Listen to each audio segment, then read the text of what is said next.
Attention Formula One fans, seven-time world champion Lewis Hamilton is facing a nightmare scenario in his new chapter with Ferrari. The main issue? Soft tires are holding him back from even making the top 10, and the Saudi Arabian Grand Prix may turn out to be his worst weekend yet. Arriving in Saudi Arabia, Hamilton was eager to bounce back from a rocky season opener. But what awaited him in Jeddah was arguably one of the most frustrating challenges he's faced in recent years. During Friday practice, the seven-time champ could only muster 13th place in FP2. He wasn't just outpaced by teammate Charles Leclerc. He was over a second slower than McLaren's Lando Norris, who topped the session. From the moment he bolted on the soft tires, Hamilton signaled that something was off. Instead of gaining time like the rest of the grid, his pace dropped significantly. While others went quicker on the softer compounds, Hamilton's performance actually deteriorated. As he put it, "There were some things during the session that went well for me, but switching to the softs didn't work." That quote sums up the depth of his frustration. This isn't just a typical setup issue. It's a deeper misalignment between his driving style, the Ferrari SF25's behavior, and this weekend's tire selection. The scale of the problem became crystal clear when Hamilton openly admitted that his main goal in qualifying was simply to finish in the top 10. For a driver who's spent his career fighting for pole position, that's a massive shift. Hoping to scrape into Q3 is not just an underwhelming objective, it's a red flag for Ferrari. Even more telling was the tone in which Hamilton spoke. He wasn't just annoyed at being slow, he was confused. He genuinely didn't understand why he was lacking pace. Adapting to Ferrari is proving far more complicated than anyone initially expected. His mood soured even further when he acknowledged that Saturdays usually get worse for him, hinting that he has little confidence in a quick turnaround. The Jeddah Circuit, one of the fastest and most punishing on the F1 calendar, offers zero room for error.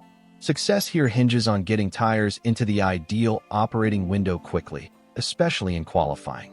And that's precisely where Hamilton is struggling. His Ferrari simply isn't heating the soft compounds effectively, sabotaging his lap times before he can even launch an attack. This isn't just a qualifying headache. On a street circuit like Jeddah, starting down the order can destroy an entire race strategy. That's why Hamilton's weekend in Saudi Arabia isn't just a bad practice session. It's symptomatic of a deeper technical flaw that Ferrari must urgently resolve if they want to stay in the hunt this season. Hamilton's struggles with soft tires in Jeddah are not isolated. There's a broader technical backdrop, one with a clear name: Pirelli. For the 2025 Saudi Arabian Grand Prix, Pirelli opted to bring a softer range of tires than in previous years. Rather than sticking with the harder compounds that opened the season, they went with C3 as the hard, C4 as medium, and C5 as soft. The intention? To spice things up. Pirelli, in agreement with the FIA and teams, believed the change would encourage more varied race strategies and increase unpredictability. But while it looked good on paper, the decision turned into a disaster for some drivers, Hamilton chief among them. Still in the process of adjusting to a brand new car, Hamilton found this tire shift to be destabilizing. The Ferrari SF25, though improved, still has a tight performance window, especially at the rear end. On a high-speed circuit like Jeddah, where soft tires must be switched on instantly under extreme loads, any shortcomings are brutally exposed. The C5 compound, Pirelli's softest, is notoriously sensitive to track temperature and incredibly tricky to keep in its optimal range. For Hamilton, who needs full rear-end stability to drive on the edge, the tires offered no confidence. Instead of aiding him, they robbed him of valuable tenths, turning qualifying into a game of chance. Add Jeddah's street layout into the mix, a narrow, ultra-fast track with minimal heavy braking zones, and the problem intensifies. Drivers spend 80% of the lap at full throttle, reaching high speeds without generating enough tire heat. For many, grip takes time to arrive. For Hamilton, it never did. Worryingly, this isn't just about driver adaptation.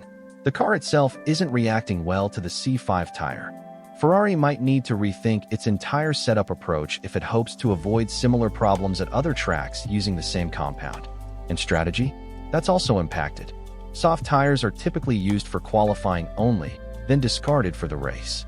But if Hamilton can't qualify well, his Sunday plans are compromised before they even begin. With passing opportunities rare on this track, the consequences could be severe.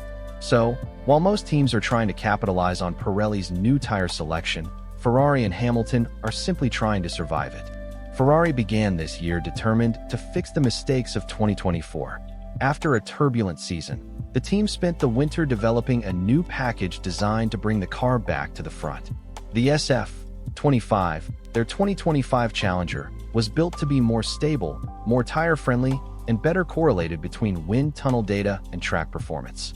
One of the headline upgrades was a new flat floor, introduced at the Bahrain Grand Prix.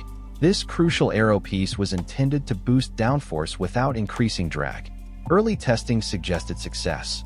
Drivers reported better stability in fast corners and improved traction out of slow ones. In theory, this should make the car more predictable in both qualifying and races. Leclerc noticed the difference immediately. Since Bahrain, his lap times have improved, his confidence has soared, and he's become a consistent contender for the front rows. Hamilton's experience, however, has been markedly different. While the upgrades work in general, they don't seem to suit both drivers equally. Leclerc's aggressive entry style and late-braking tendencies appear to complement the SF25's updated aero profile. Meanwhile, Hamilton, who's used to a planted rear that lets him smoothly power out of corners, is finding it hard to extract the same balance. The disparity was stark in Jeddah. Leclerc managed to break into the top 5 in FP2, while Hamilton languished outside the top 10, unable to tap into the car's potential on soft tires or in fast sections where the new floor should be advantageous. This begs a vital question. Are the upgrades truly benefiting both drivers, or just one? Ferrari insists it's committed to evolving the SF25 to suit both Leclerc and Hamilton. But that's easier said than done. Accommodating two very different driving styles demands complex tweaks to suspension settings, weight distribution, aero load, and differential mapping across various cornering phases. And time is a luxury they don't have. F1 races come thick and fast. Every weekend without progress is a missed chance. While Hamilton acknowledges that adaptation is a process, the media spotlight, the growing gap to Leclerc, and the pressure for instant results could escalate the tension. There's no doubt the SF25 has improved, but if that progress doesn't benefit both drivers equally, Ferrari risks moving forward on one front while falling behind on another. The key now is to keep developing while tailoring those improvements so Hamilton can drive at his best without having to overhaul his style. Because one thing is certain, a quick car means little if it's not dialed in to the driver's needs. The performance gap between Hamilton and Leclerc in Saudi Arabia wasn't just evident in lap times. It highlighted a deeper issue with Ferrari's internal adaptation process. Same car, same team, same tools, but vastly different results. Leclerc has shown a real knack for unlocking the SF25's potential. His practice pace was solid, his transition to soft tires was seamless, and his feedback enabled the engineers to make effective adjustments that placed him near the top. Hamilton, by contrast, could barely break into 13th. That 9-place gap wasn't due to traffic or track evolution. It was a clear indication that Leclerc was getting more out of the car, faster. Gaps like this aren't unusual in F1, but when they occur between a team veteran and a newcomer, they carry significant weight. Leclerc understands the Ferrari DNA. He knows how to communicate his feedback and make the right setup calls. Hamilton, meanwhile, is still getting up to speed, a challenge he didn't face in his years with Mercedes. In Jeddah, that learning curve was made worse by the team's split approach. Ferrari deliberately divided setup experiments between the two cars. Leclerc went the conservative route, prioritizing balance and aero stability. Hamilton, meanwhile, ventured into extreme territory, tweaking wing angles, ride height, and brake bias. The result? Hamilton ended Friday without a clear baseline, left with nothing but frustration after spending a full session chasing setups that didn't deliver. Leclerc, on the other hand, ended the day with confidence and a strong foundation for qualifying. Despite his disappointment, Hamilton remained pragmatic. He hinted at possibly using Leclerc's setup as a baseline, not out of resignation, but as a practical way forward. We'll probably work tonight on converging, analyzing what worked for each car, and making decisions together, he said. That kind of collaboration is vital for a team fighting at the sharp end. But it also raises an important question. Should Hamilton adapt to Leclerc's formula for success, or should Ferrari invest more in tailoring the car specifically to him? The team's priority is maximum points, but Hamilton's personal mission is to compete at the very top, not follow his teammates' lead. The current gap isn't permanent, but it is urgent. Every weekend Hamilton trails behind strengthens the narrative that his switch to Ferrari hasn't paid off yet. For a driver who arrived with sky-high expectations, watching Leclerc thrive in the same car is a blow to both his confidence and influence within the team. The season is long, but momentum within a team can shift fast. If this trend continues, Leclerc will cement his role as Ferrari's top man, shaping development direction and strategic calls. For Hamilton, closing that gap isn't just about pride, it's about staying in the fight. Hamilton's move to Ferrari was one of the most talked about transfers in modern F1 history. It symbolized more than just a change in teams.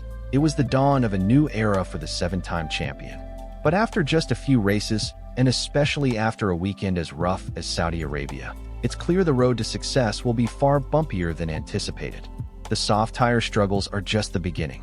The real issue is a complex mix, a car not fully tailored to his needs, strategic limitations that box him in during qualifying, and an internal team environment where his teammate looks more comfortable from day one. But it goes deeper. Hamilton isn't just wrestling with an unfamiliar car. He's fighting against time, expectations, and a narrative that's already starting to question whether this bold Ferrari chapter can deliver wins. F1 is ruthless. Every lost tenth is a missed shot. Every lackluster weekend increases the pressure. But boiling this down to performance alone would be short-sighted. Hamilton has time and again shown he can rise above the toughest challenges. He's done it before, and if he and Ferrari can align soon, he can do it again.